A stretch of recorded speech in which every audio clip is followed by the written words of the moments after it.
Welcome everyone, Simon here from the Whales of Wall Street. Hope you're doing fantastically well. Wherever you are in the world, guys, we're going to talk quickly here about Casper CSPR on the exchange. This is a project that I've recently got into, albeit that it has obviously been around for some time. Perhaps one that I was having on my radar for a bit and wanted to do a bit more research before I fully kind of jumped into this particular asset class. So we're going to a bit more detail about one of the recent updates around Google Cloud integration. And I just want to talk quickly about how blockchain and cloud works very well together, and just the bigger picture really of how it all comes together as time goes by and we get more and more used to things like automation, AI, and all these things working cohesively. So guys, before we do that, don't forget to check out the other videos on the channel. Loads of different topics and discussions, particularly recently a very interesting interview with Jana from the Digital Pound Foundation. Go check that one out as well. Very much related to information around CBDCs. Don't forget to smash that subscribe button if you haven't done so already. Welcome to the channel. If you're new, welcome back if you've been with us for some time. Let's go into this one, guys. So more recently, I think it was a couple of weeks ago now, the Casper team, or Casper Labs through the Casper network, had announced this integration with Google Cloud, so enabling developers to build and scale blockchain applications on the Casper protocol. Now, this is really cool because there's quite a few massive cloud organizations out there, and particularly from the umbrella perspective, we've got companies like Amazon who've got obviously things like AWS, Google Cloud in particular. You've got all these kind of other cloud mechanisms, for example, with the likes of Dropbox, etc. As time went by, certainly over the last 10 years, I can't remember when I first started using Dropbox, to be honest, it was quite some time ago, but more and more people started storing things onto these kind of cloud services, but not just particularly files and folders and things like that. It was also into relation of general data, programming data, but also kind of server material, server processing applications and stuff like this. Pretty much anything and everything, moving away from that kind of processing, powering aspect from computer systems and server systems onto something that was on the cloud. There's a multitude of great reasons why that was, and security over time has indeed improved significantly in that time as well.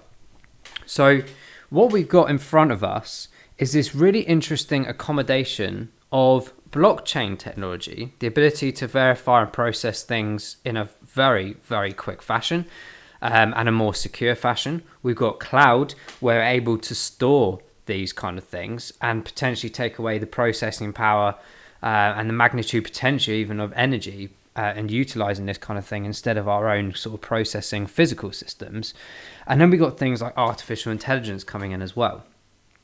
This is all quite exciting to me because I think around sort of 2014, 2015, over a few years, especially after finishing at university about 10, 12 years ago, I had all these questions in my head, and I've always been like really interested in technology and how things could become automated and stuff like that, and also having that kind of perception in my head as to what could happen in the future where maybe people don't have jobs, or more and more jobs are going to be taken away by the machine, by the robots. It sounds sci-fi, but more and more of this is coming in, right? And in general, I thought it was always a massive process. Like there's no way we could obtain this in a short period of time. Then I started learning about things like Ethereum, like from an investment perspective, and that catalyzed me into wanting to learn more about blockchain and things like that. After knowing, like, well, hang on a minute, what is Ethereum? What am I actually investing in here? I'm just doing what everyone else was doing, and that's when I did the diploma in blockchain cryptography, which was really interesting. And from then on, I started really dot connecting and piecing together all the questions I had over the last 10, 12 years and identifying kind of like, wow, okay, this is how they're going to try and do this, right? So for me, it was really interesting to see the development over time of things like artificial intelligence like cloud technology, even from an SaaS perspective as well. And then, of course, learning about blockchain and how this can all loop together. So for me personally, there's a lot of really interesting advantages of blockchain being incorporated with cloud and vice versa. In particular, with this announcement, which was about a month ago now, this was really interesting to see how each of these could leverage each other to improve and start an integration process that can really define and develop everything moving forward and bring in more developers that use cloud systems to also utilize blockchain technology. And these can go really well hand in hand. So for me, the critical thing, as I mentioned already, AI, blockchain, cloud, I'm sure there's a couple of other things that we could add into the equation.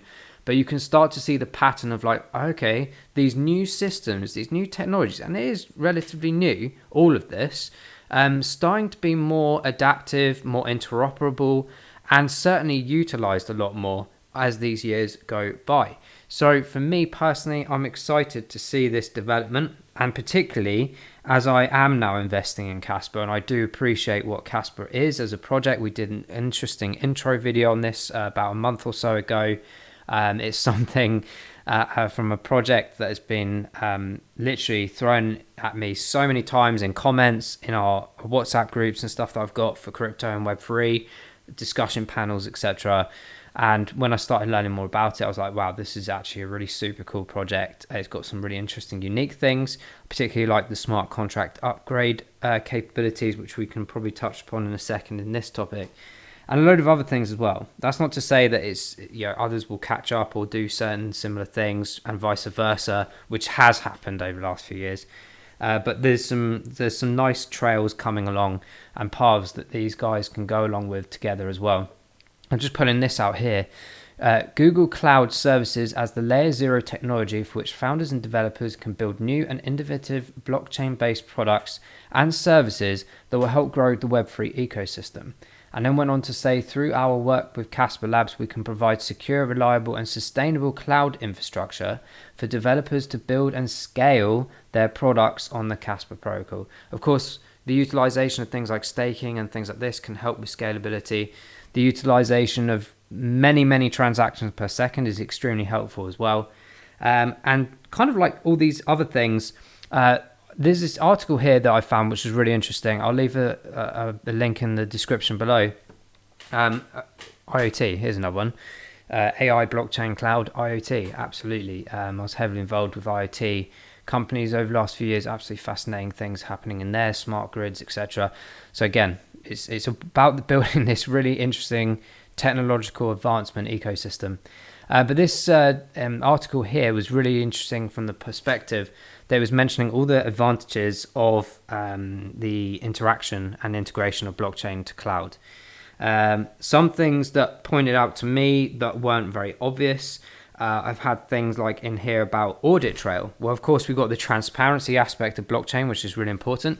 Most cloud systems do have kind of like a historic data print where you can see where something has been modified, or even go back in time almost and take out a previously saved file or folder or whatever it might be. But on a development stage, that might be slightly more difficult to backtrack because of the data, the storage, the processing, everything like that. Or indeed from a security perspective about allowing that to happen.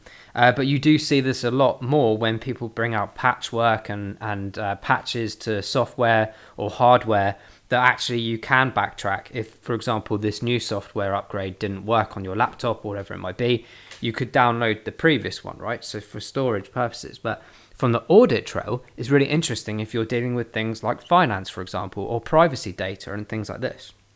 So as we get more from the contractual legal perspectives, and certainly from securing privacy, this is a really important factor to consider. They mentioned things in here about things like the fault tolerance, so the reduction and removal of failure. This is very important when we're talking about things like IoT and AI. I think I've mentioned in a few videos in the past where I've had the experience and knowledge in IoT of that A to Z format of you're switching, you're coming home a smart bulb turns itself on, but actually if that connection of Wi-Fi or something's not working, the ability to be able to transfer that information or requirement across other Wi-Fi devices around the house can get from that A to Z, even if there was a problem in the intermediary aspect, for that bulb to still come on. That's just a really simple example of that. But the fault tolerance, which is a very heavy integration of blockchain technology in the back end, does help with that as well. And it mentions here, the blockchain data can be easily replicated across a server network as long as they're interconnected tightly via collaborating clouds. So take that principle of Wi-Fi and working with all the different devices. You can also utilize that with clouds and the servers and the nodes that are integrated as well. Really interesting topic on that side of things. We'll probably do a separate video on that whole subject. It's massive. Blockchain disaster recovery, of course, this is absolutely formidable in terms of what is a requirement for a lot of companies these days. We just mentioned about being able to backtrack, but what if a cloud was hacked, or perhaps all data was lost for whatever reason, the server went down, whatever it might be?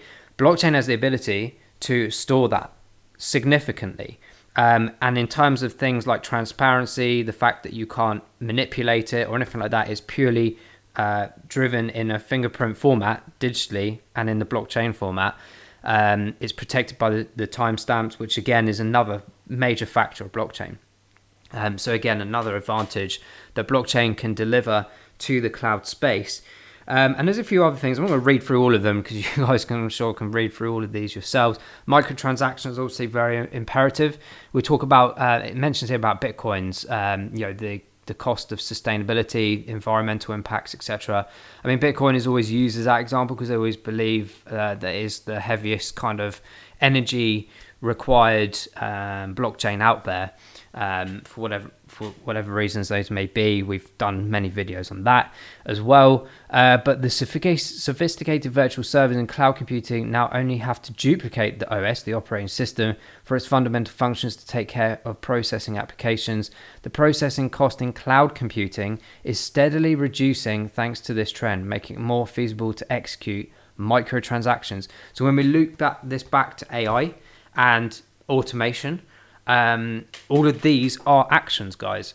I mentioned this before. So transactions aren't just about finance. They are also transfers of actions between, whether it's computers, drones, machines, IoT products, devices, whatever it might be. They are all actions, transfer of actions, hence the word transactions. So the utilization of these combining can enhance this significantly. And even to the point backwards to this part about Bitcoin is that actually the utilization of this can potentially reduce the energy requirement for the likes of mining Bitcoin, as an example. Processing power through cloud as opposed to hardware. That's the whole point that I'm trying to make. So of course, in the other instance though, guys, cloud can be benefiting blockchain. So it's scratch my back, you scratch mine, as it were. So cloud can benefit blockchain with anything really in terms of computing resource, scalability improvements. So we talk about blockchain trying to scale, which a lot of the layer ones, layer twos can help with. Cloud can also do this as well. And one thing in particular, I know we're cross-referencing to another project here, but Quant is a very good example of API growth, the interoperability between servers and nodes, but also the ability for scalability and interoperability. Projects like Casper have a really unique opportunity here, and certainly with these kind of integration and partnerships with the likes of Google Cloud, the ability to really enhance this entire ecosystem even further. Obviously, cloud can help process transactions more so without processing through computer power. And this is an important factor. We did a video ages ago where people were sort of throwing out the narratives about Bitcoin's environmental impacts and stuff like this. And actually, I compared it to the existing banking model, and actually that the usage of our phones, or us going to banks, or people working in banks, or those servers being operated, were actually way outweighing the Bitcoin narrative. But no one thinks about it because the banks always get protected, right, with good news all the time. So it's very interesting to think about it in that way, that actually not just blockchain improving cloud, but cloud being able to improve blockchain processes and technology integrations as well. I'm particularly interested from that automated manufacturing aspect and IoT, because I do think that if you think about the data aspect of storage being held by cloud, and that economic prowess that we can get from the speed of everything, the cost effectiveness of everything, the automation, the processing, the verifying, the doing by AI, and other machine to machine learning application and devices and the machines physically themselves. This is where it's going, guys. This is where it's going.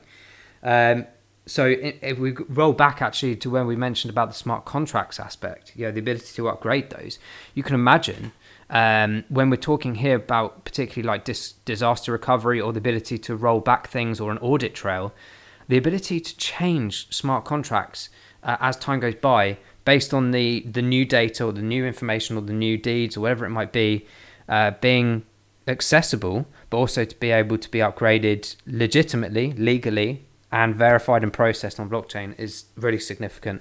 Stored in cloud or utilized in cloud as well from the storage perspective, and vice versa with the holding on blockchain. It's really interesting. So that's why I've taken a couple of weeks really to sort of think about this a bit more, because I do understand cloud quite well. And I understand obviously from the blockchain side and the AI and the IoT side, and I just wanted to kind of like piece this puzzle together for you to think about this in the near future of how this is all going to start working or is working right now. So rolling back to the point of this integration, it's very, very interesting. This is a big milestone for opening and expanding access to Casper for the scores of developers that build on Google Cloud every day. As blockchain adoption continues to grow among businesses and governments alike, collaborations like this will be vital to delivering the truly enterprise-ready services and tools that allow developers to drive meaningful business outcomes with blockchain technology. This is where it all sort of starts to begin, guys. The next few years, the next decade, the next 20 years are arguably beginning right now in this short space of time, and it is rapidly growing. It is rapidly speeding up because of the abilities of blockchain, the abilities of cloud. As machine-to-machine learning grows, it will accelerate. It will accelerate massively, and before you know it, we'll have the driverless cars, we'll have the chargeless cars because they'll just be going through the streets, we'll have the automation of deliveries, we'll have the automation of supply chain management. Think of supply chain management, guys, with cloud storage and cloud data mechanisms. No more processing and serving power. Obviously, you need a server for cloud to an extent. But the fact of the matter is the processing is kind of done in that top cloud, right? It's going to change the world. And we might not see the benefits immediately, but we're certainly going to start seeing things. And as an end user, you probably wouldn't have a clue it's going on anyway. But the fact of the matter is everything's going to become faster, quicker, more efficient, more cost effective. And that's going to increase the economy. It's going to increase the speed at which we manufacture, the speed at which we process everything, we transact, everything. And it's really interesting and exciting time. Let us know what you think about that in the comments below. But whilst we now stop waffling on about all that, let's have a quick look at the chart, guys, for CSPR. Because we are entering some really interesting price point areas. We'll go into a bit more detail about that now. So we drew in the last chart update we did with CSPR, I think it was even the intro video that we did. I measured out this particular area of interest for a DCA opportunity at the higher end here around 4 cents, and potentially one down here around the lower areas of 3 cents. What's interestingly particular here is that we're kind of entering the third lower quarter of this area. So we've hit these buy orders, or I've certainly had this one in. I just need to double check. I'm pretty sure this one did come in as well. But what's my point being about this is we're now matching some significant areas where we saw previous resistance and support. I'm particularly speaking around these areas where we shot straight through, arguably, after a very short period of time.